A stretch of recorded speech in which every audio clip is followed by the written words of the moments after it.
How's it going, guys? Andrew here. And Matt. Welcome to another episode of the LCR podcast. Initial reaction for the movie Men in Black International. Let's just jump straight to the review because I can't hold myself anymore. Well, this is the non-spoiler section. Right. We will have our spoiler thoughts on a separate video, or if you're listening to this in a few minutes. But anyways, this movie came out of nowhere. I was like, oh, it's happening. Oh, we don't have Tommy Lee Jones or Will Smith.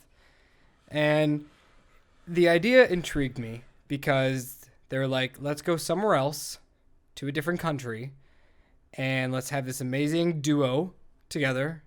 Emma Thompson and Tessa, not Emma Thompson, even though she's in the movie. And Chris Hemsworth. And let's have them do stuff. And Oh, Liam Neeson? And Pawnee? And A cameo from Frank the dog? And Whoever played the guy C or whatever, Agent C? And I don't know. I just want to see how many people you name. Anyways, for me to sum it up really quick, because I feel like Matt has a lot to say. No, not really. Well, I guess it's a bad thing. I think it is a fine movie, but forgettable. Matthew? I really couldn't get into it for like the first 30 to 45 minutes up until we met Pawnee, which is the name of the little tiny alien dude who pledges his loyalty to Tessa Thompson's character. Mm-hmm. Like, he was definitely the best part of the movie because he was so hilarious. Yeah, he brought a lot. And he easily could have been super annoying, but he wasn't. Yeah. He had very dry humor. It was great. But yeah. Yeah, there was something about Men in Black 1 and 2 having the chemistry of Will Smith and Tommy Lee fucking Jones. Two people you wouldn't think together. had good chemistry at all. Because you got Will Smith, who's just like, a really just outgoing street cred knucklehead, and then you have Tommy Lee Jones, who was in The Fugitive. He was in Two-Face. He was Tommy Lee Jones is fucking amazing. He's amazing. The Fugitive is a phenomenal movie. I don't know. I think I just hold Men in Black 1 and 2 to such a high standard that... Especially the first one. Yeah, first absolutely. one's really, really good movie. Go ahead. I don't think that this... I don't know if this was just like to expand on the universe or just to kind of like soft reboot it. Well, that was my thing. Like, they were like, ooh, it's international, but it didn't really feel like that. Like, the movie, like, it still felt like it could have been it could have taken place in New York, and then they just went to different places. Like, I guess, is it the fact that international because they went to, like, different countries? Is that why it's international? Like, because, Men in Black 1 and 2 could have easily done that. Yeah. I guess, but they stuck in America. For me, I wasn't really bought on the whole, like you said, like the first act. Well, I wasn't really sold with her, like,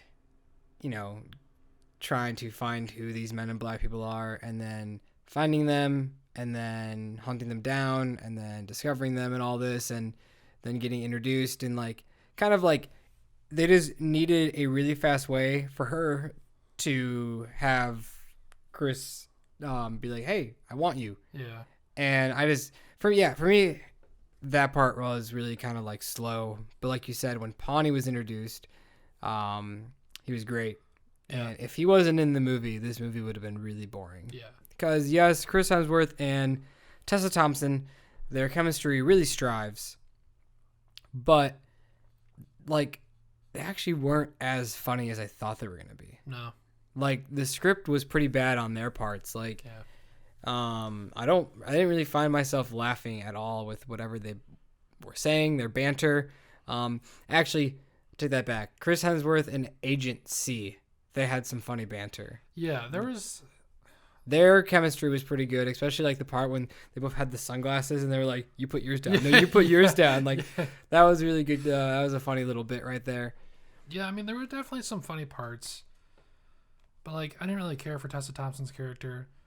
I feel like thinking back on it, I feel like she brought too much. I think it was just she was still coming off the hype of playing Valkyrie and the Marvel Cinematic Universe, because I just kind of felt like she was just a little too cocky. Like, I found you after 20-something years of looking around. I hated that you. in the trailer. I'm just like, the marketing for this movie was way too much, and Sony always does that. They put so much money into their marketing, and it can show. This movie, you've seen a lot of the scenes. Like there weren't that many scenes that were like, ooh, that's a different scene. Like, but I did notice there is one thing in the marketing that lied. I'm not going to say anything. I don't understand why they did that. I don't know if you know what I'm talking about.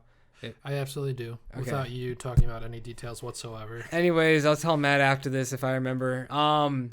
Shoot, I guess.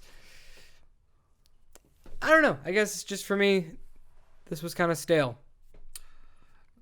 Yeah, I mean, coming off of Dark Phoenix, where we didn't really have a whole lot of jumping around set-wise. Not that this... Well, actually, no. This movie is called Men in Black International. You definitely could have gone more places and just... Yeah, really they didn't... I don't think they went around enough. And one thing I said was, like, they show a lot of aliens in the beginning, like when Tessa's, like... being introduced to the Men in Black and when she goes to the headquarters the first time, and I was like, dude, there was like that guy behind her when she was going up the escalator and he had all like those little like circles on him, and like I was like, that's cool, like let me see more of that. And then they just like forget about aliens and they have these generic faceless villains that you see in the trailer that are boring. And okay, actually, because you brought up the villains, there's one scene in particular, and it's a dance scene that I really enjoyed, because I'm not going to say much, but just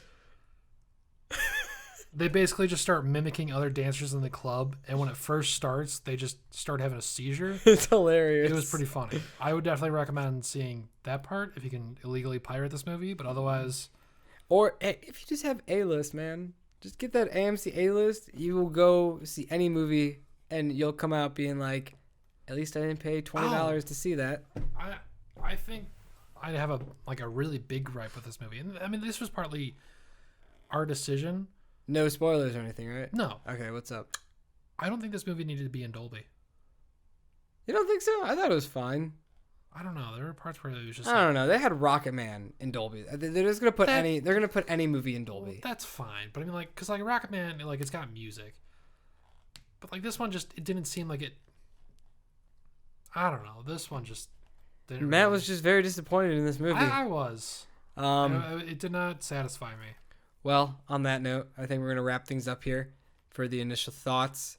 Anyways.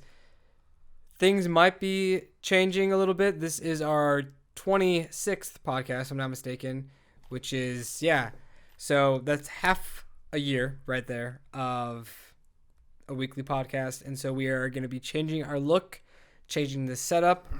So when we come back after this initial thoughts, for the first 30 minutes, we're going to be talking about other things besides Men in Black, and then we're going to go into Men in Black. So... I'm going to find out what we're going to talk about for about 30 minutes, but we're going to do that. Anyways, guys, see you whenever the actual spoiler podcast drops, or hear you in a few seconds on the podcast. Also, if you're watching this initial reaction when it first drops, we're, as of now, 8 subscribers away from 500. Come on, don't you guys want us to do our 500 celebration because we've only done a 50 celebration? Yeah, so just share this to your Facebook wall. Just tell a coworker, hey, dude, go follow this page. One person out there, just make 8 new accounts and then just sub. Yeah. Please, because we want to hit 500 so we can celebrate and have a good time.